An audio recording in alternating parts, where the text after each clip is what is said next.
आज हम कक्षा 10 विषय संस्कृत के षष्ठ पाठ सुभाषितानि का अध्ययन करेंगे। सुभाषितानि का अर्थ होता है सुभाषित अर्थात अच्छे वचन।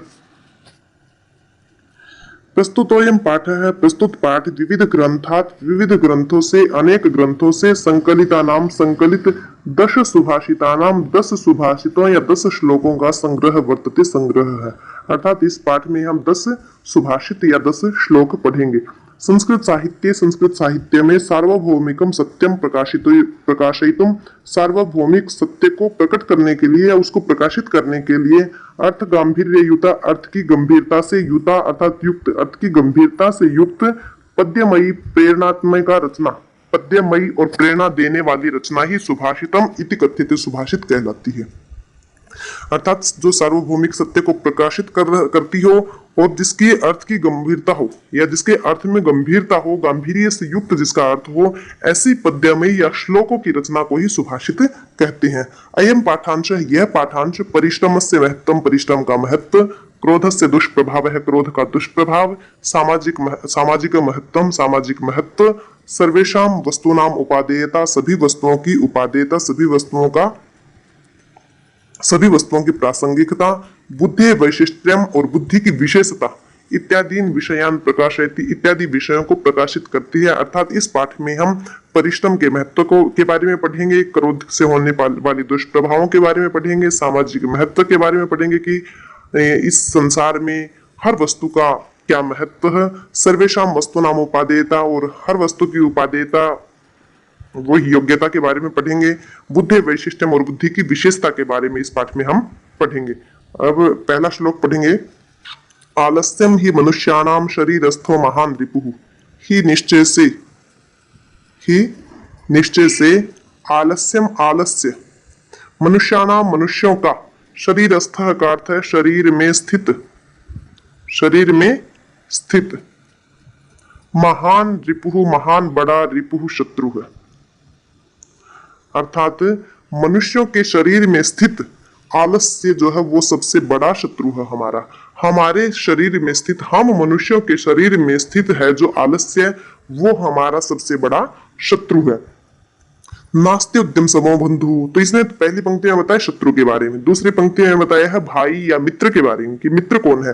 नास्ति उद्यम समः का विच्छेद हो जाएगा न अस्ति और उद्यम समः न नहीं अस्ति है। उद्यम समः का मतलब हो गया परिश्रम के समान या मेहनत के समान नहीं है। क्या नहीं है? बंधु भाई।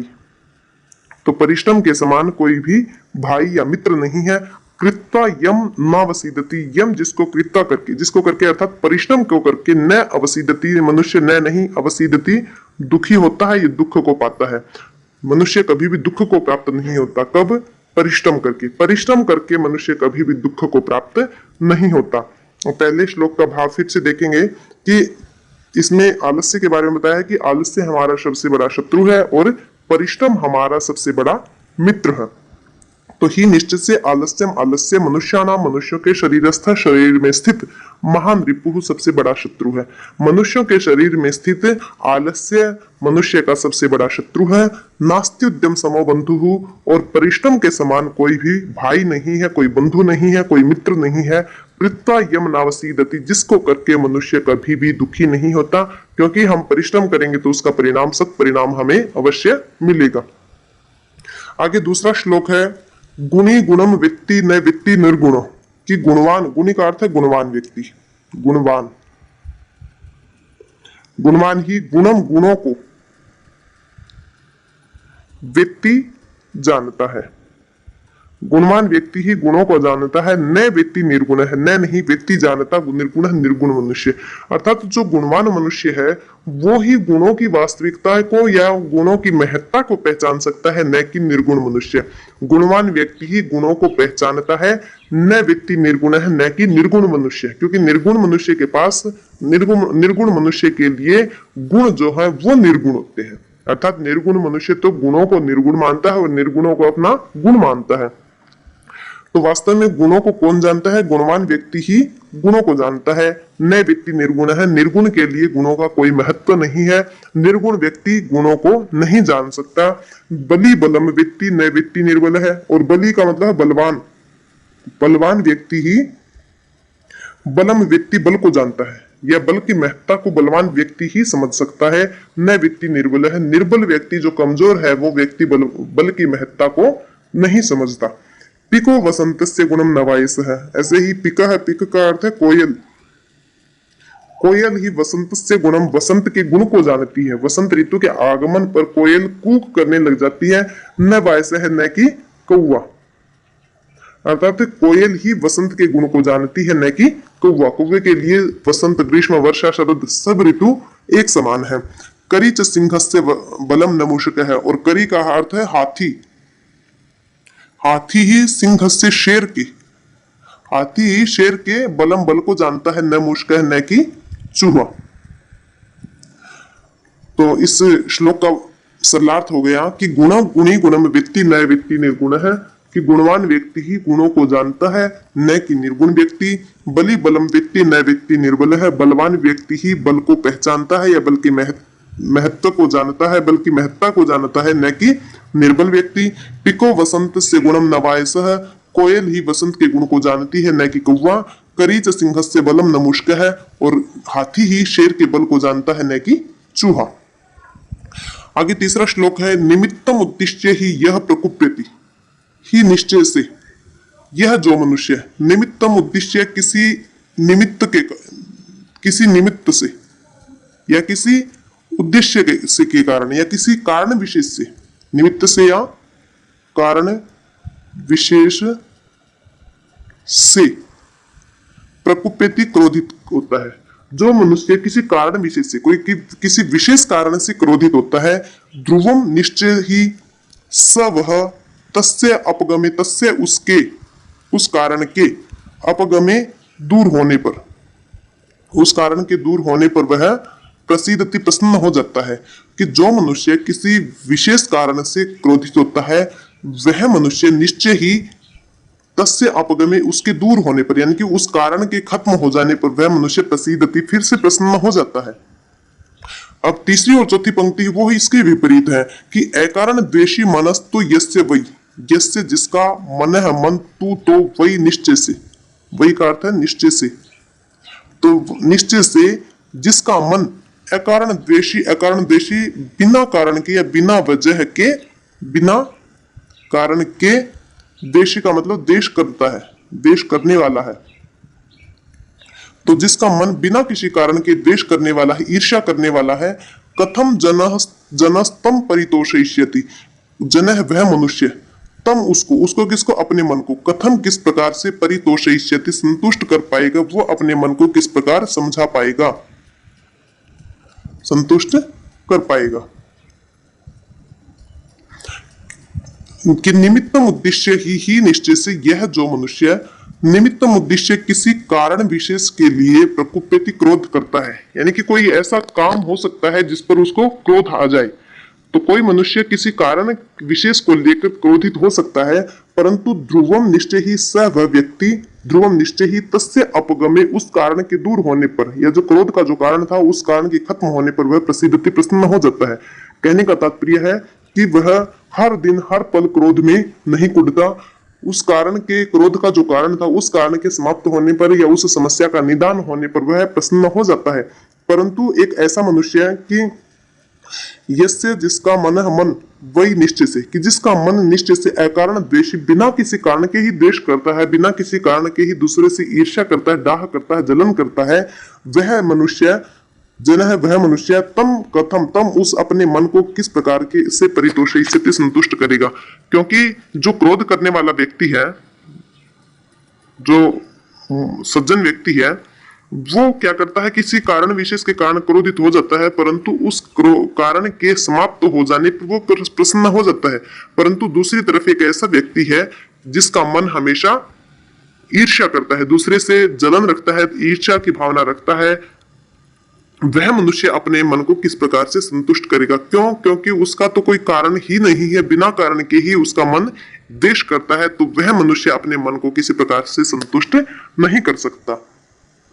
आगे चौथा श्लोक है उदीरितोर्थ पशुनापि गृह्यते।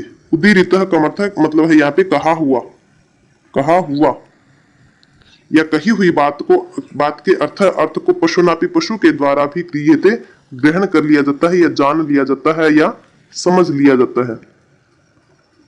अर्थात कही हुई बात को पशु भी समझ लेता है। उदीरित अर्थ कही हुई बात को कही हुए अर्थ को पशुनापि गृह्यते पशु के द्वारा भी ग्रहण कर लिया जाता है। अर्थात हम जो कहते हैं वो पशु भी समझ लेता है। हयाश्च नागाश्च वहन्ति बोधितः, और बोधितः इसी जानकारी के कारण या इनकी ये जानकर ही हयाः और नागः, हयाः का मतलब होता है घोड़े, हयाः घोड़े च और नागः, हयाः घोड़े बहुवचन है यहाँ पे और नागः हाथी, और इसी जानकारी के कारण अर्थात हमारी कोई हुई बात को समझ लेते हैं, उसी जानकारी के कारण ही हाथी घोड़े और हाथी वहन्ति बोझ ढोते हैं। तो दूसरी पंक्ति से यह साबित हो जाता है कि पशु भी कही हुई बात के अर्थ को जान लेते हैं। तो पशुनापि पशु भी या पशु के द्वारा भी उदीरित अर्थ है कही हुई बात का अर्थ गृह्यते ग्रहण कर लिया जाता है। पशु भी कही हुई बात को जान लेते हैं, समझ सकते हैं, और इसी कारण से उनके इसी जानकारी के कारण से ही हयाः नागः च, हाथी घोड़े और हाथी वहन्ति बोझा ढोते हैं। हमारी कही हुई बात को समझकर ही हाथी और घोड़े बोझा ढोते हैं। अनुक्तम अपि ऊहति पंडितो जनः, परंतु इसके विपरीत जो पंडित जनः का मतलब यहाँ पे विद्वान मनुष्य, बुद्धिमान, पंडितः जनः का अर्थ है बुद्धिमान मनुष्य, परंतु जो बुद्धिमान मनुष्य है वो अनुक्तम अपि ऊहति, अनुक्तम का मतलब है बिना कही, उक्तम का मतलब कही हुई, अनुक्तम बिना कही हुई, अनकही, बिना कही बात को भी ऊहति समझ लेता है। और एक तरफ विद्वान मनुष्य जो है वो बिना कही हुई बात को भी समझ लेता है, समझ जाता है या जान जाता है। क्यों? क्योंकि ही निश्चय से बुद्धयः, जो बुद्धियां होती हैं, निश्चय से जो बुद्धियां वो परिंगित ज्ञान फला, पर इंगित, इंगित का मतलब होता है इशारा करना या संकेत करना। तो इसका अर्थ परिंगित का अर्थ हो गया सांकेतिक,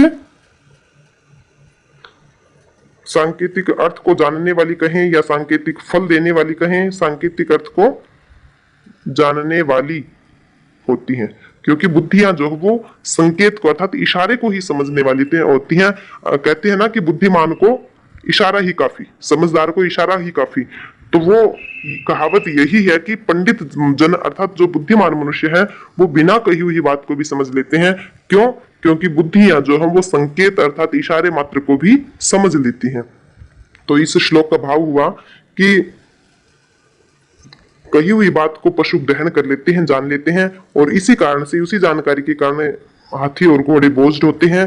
परंतु एक तरफ पंडित मनुष्य, बुद्धिमान मनुष्य जो है वो बिना कही हुई बात को भी जान लेता है, क्योंकि निश्चय से बुद्धियां जो है वो इशारे की भाषा को समझने वाली होती हैं या सांकेतिक अर्थ को जान लेती हैं। आगे पांचवा श्लोक है क्रोधो ही शत्रु प्रथमो नराणाम। पहले श्लोक में हमने पढ़ा था आलस्यम ही मनुष्याणाम शरीरस्थो महान रिपुः, कि आलस्य मनुष्य के शरीर में स्थित सबसे बड़ा शत्रु है। और यहां हम पढ़ रहे हैं क्रोध भी शत्रु है। तो क्रोध ही निश्चय से शत्रु है, क्रोध भी शत्रु है। प्रथम है पहला नराणाम मनुष्य का, आलस्य सबसे बड़ा शत्रु है और क्रोध जो है वो पहला शत्रु है मनुष्य का। नराणाम मनुष्यों का प्रथम है पहला शत्रु क्रोध है, मनुष्यों का पहला शत्रु है क्रोध। देह स्थितो देह विनाशाय, देह स्थित हमारे देह में स्थित, हमारे शरीर में ही स्थित क्रोध, और देह विनाशाय हमारे देह के विनाश के लिए काफी है। तो हमारे देह में स्थित, हमारे शरीर में स्थित, हमारे शरीर में विद्यमान, हमारे देह के विनाश के लिए सबसे पहला जो शत्रु है वो है क्रोध। मनुष्य के शरीर में स्थित शरीर के विनाश के लिए सबसे पहला शत्रु क्रोध है। फिर तीसरी पंक्ति है यथास्थित काष्ठगतो ही वह्नि, ही निश्चय से यथास्थित जिस प्रकार स्थित रहती है, विद्यमान रहती है, वह्नि, वह्नि का अर्थ है आग या अग्नि। जिस प्रकार अग्नि विद्यमान रहती है किसमें? काष्ठगत, लकड़ी में। जिस प्रकार लकड़ी में अग्नि विद्यमान रहती है, लकड़ी में अग्नि रहती है, तो जिस प्रकार काष्ठ में अग्नि रहती है और वही अग्नि स एव वह्नि, वही अग्नि दहते शरीरम, उसके शरीर को जला देती है। जब दावानल होती है अर्थात जंगल की आग लगती है तो वो संपूर्ण पेड़ों को, सभी पेड़ों को, संपूर्ण जंगल को अपने आगोश में ले लेती है, संपूर्ण जंगल को भस्म में परिवर्तित कर देती है, अर्थात संपूर्ण जंगल को के पेड़ों को जला देती है। तो वो अग्नि कहाँ थी? काष्ठ में, उन पेड़ों की लकड़ी में ही विद्यमान थी, और वो लकड़ी जो है, लकड़ी के अंदर जो अग्नि थी, उस अग्नि ने क्या किया? अपने शरीर को ही जला दिया। तो इसीलिए मनुष्य का जो सबसे पहला शत्रु है वो है क्रोध। नराणा मनुष्यों के शरीर देह स्थित है, शरीर में स्थित देह विनाशय, और उनके शरीर के विनाश के लिए, देह के विनाश के लिए प्रथमा शत्रु, पहला शत्रु है क्रोध। मनुष्यों के देह में स्थित, शरीर में स्थित, और उनके शरीर के विनाश के लिए सबसे पहला शत्रु क्रोध है। यथा स्थित काष्ठगतो ही बन्ही, जिस प्रकार काठ में स्थित आग होती है, या जिस प्रकार आग काष्ठ में रहती है, और स एवं बन्ही, वही काठ की अग्नि, वही उस लकड़ी की अग्नि दहते शरीरम, उसके शरीर को जला देती है। ठीक उसी प्रकार हमारे शरीर में स्थित जो क्रोध नामक शत्रु है वो हमारे शरीर को ही नष्ट कर देता है, हमारे शरीर का ही नाश कर देता है। इसके बाद वाले जो श्लोक है वो हम अगले वीडियो में पढ़ेंगे, और तब तक आप इस पाठ का अध्ययन, इस वीडियो को दोबारा देखकर सुनकर कर सकते हैं। तब तक आप सभी का